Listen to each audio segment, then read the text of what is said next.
Bravo, bravo. Ce a găsit băiatul acolo? Bravo, o monedă.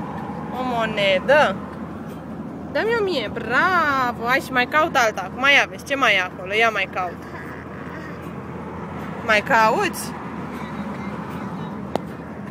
Oh, maimuța! Bravo! Și ia să vedem următorul. Ce mai găsim? Ce mai găsim acolo? Ia să vedem, ia să vedem. Am băgat mâna cu totul până la umăr.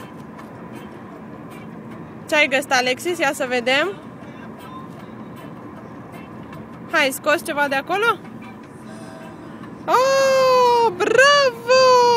Bravo! Nu mi-o dai mie? Bravo!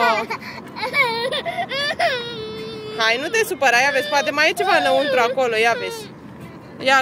Ia caută bine de tot.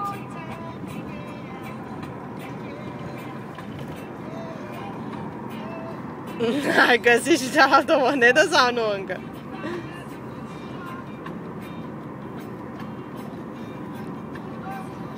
Caută, ia vezi. A, dar văd că o ai în mână, ia. Alexis!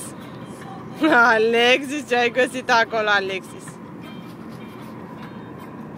Nu vrea să iasă, mă, Meco?